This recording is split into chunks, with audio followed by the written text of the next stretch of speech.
FreakOut.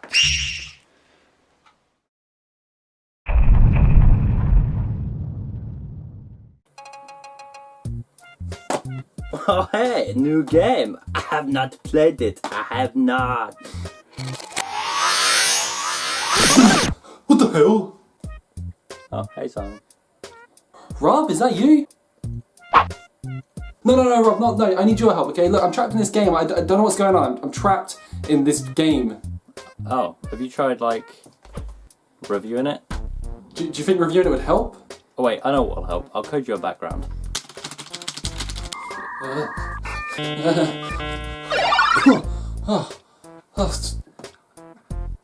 How did you do that? Well, actually, it's fairly simple. All you have to do is create a 3D polygonal background and make sure that it's texture mapped, and then all you have to do is make sure that it's got collision detection in the game, and once you put it in the game and inject it in... Hey, this is my channel, okay? Just go do that on your own channel.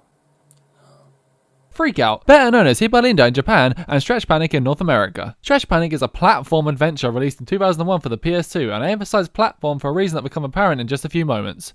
This is one of the earlier games for the PS2, a point that is emphasised by the fact this game is on a CD-ROM format rather than DVD-ROM. What are we waiting for? Let's start things up! I'm glad they cleared that up, just in case you thought this was the usual story of a usual girl. You know, the classic tale of girl goes to school, crushes on the cute boy. That wouldn't sell well at all. What the hell is that? Is that a girl? Well, this game did warn me. So surprisingly, this game actually has quite an in-depth story, but you wouldn't know it just from playing it, because they stuck the whole story in the manual. Now there are a whole 2.5 pages of story here, but I'm going to give you the briefs. The main character is Linda. Linda has 12 sisters that are vain. Mysterious box delivered to house and possesses sisters, turning them into demons. Linda was out getting her stuff for her sisters whilst this happened. She follows her sisters and tries to save them, and her scarf becomes a demon too. But it's okay, because it's like a good demon and all, you know. So now the game begins. What the... Where am I? Am I in the Take On Me music video? Take on me, take on me, take me on. So the game just places you in this room surrounded by doors and gives you no instructions on what to do. Now to the game's credit, this gives the player a chance to actually play around with the controls in a safe environment first. But it can be a little confusing. Of course you go through the door though. But how? Do you tap X? Circle? Triangle? Square? Nope, none of those buttons do anything in the game at all. Instead, you have to press and hold R1 to pinch the door and release it to snap it open. Also, you may have noticed the points counter at the bottom of the screen. That is essentially like my currency to allow me to go through doors. I can only currently go through doors marked as EX. The other doors have a number on the front signifying the amount of points I have to spend. So you can guess that the X doors are for earning points, so let's do it! So, how do I earn points? Platform challenges or... What the hell is that? Are those large-breasted women? This is not a normal game. What? Why? For what reason? They're everywhere. Are these the enemy? Not only are they the enemy, but killing them is the only way you can initially earn points. And to kill them, you pinch them. But not just anywhere. You have to pinch and pull their behind. The breasts, they're like shields, but the behind, that's the vulnerable side. Is this even legal? I would also like to point out that these right here are platforms, and I have no actual way of jumping, although I can slingshot if that counts. Whilst we were on the subject, I should probably explain the controls a bit more, or lack of as the case may be. The game opts to use the right analog stick to control your scarf, and R1 to grab with it. If you wiggle the right analog stick whilst you're grabbing, the scarf will also slingshot Linda. It also lacks a distinct way to control the camera, and instead utilizes a target lock mechanic, like Ocarina of Time for the N64. As weird as this might sound, these controls actually work well for this game, and I actually kinda like them. Hey look, I got a point! Well, I guess it's time for us to face the evil sister. Let's do it. Oh look, there's a sister. She isn't possessed, she's what's going on here?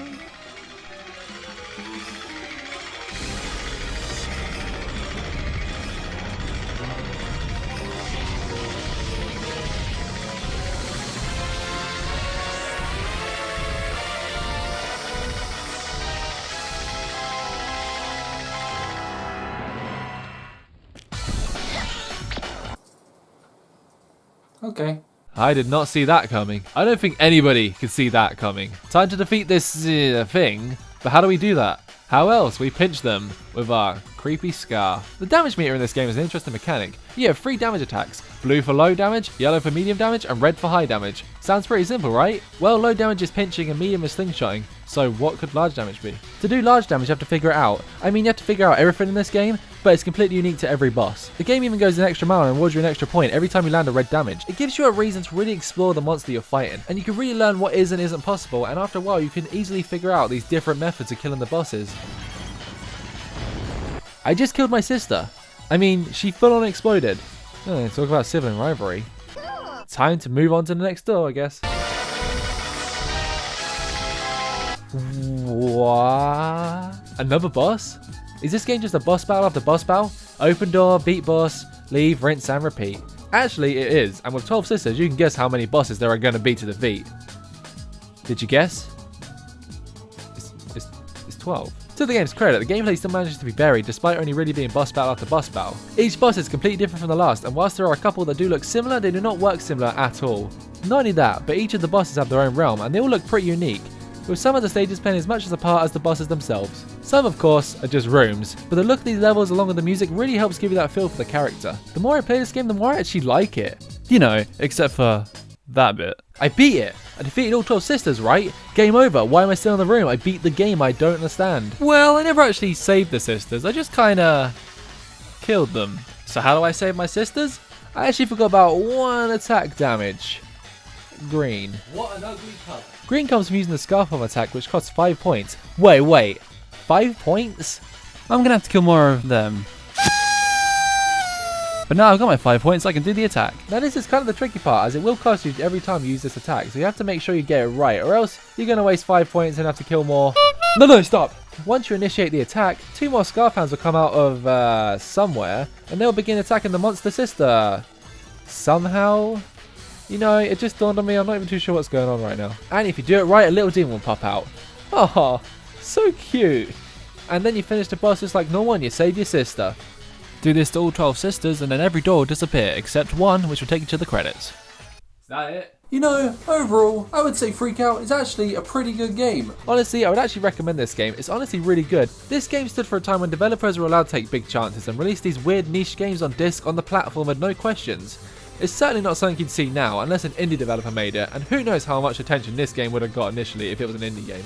So my final thoughts, it's pretty niche but a decent game, and if you ever get the chance, you should check it out. So there you have it guys, that's FreakOut.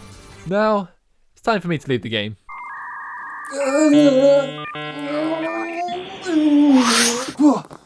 Rob, we did it! Get out of my fucking house. Hey guys, thanks for watching this video. If you enjoyed it, be sure to give it a thumbs up. And you can follow me on Facebook and Twitter for general talky stuff, why not? Big shout out and thanks to Rob for appearing in the video and lending me his copy of FreakOut. You can find his videos by clicking the link right here. He talks about the inner workings of games. It's pretty interesting, and honestly, you may just learn something new. Thanks for watching, and goodbye.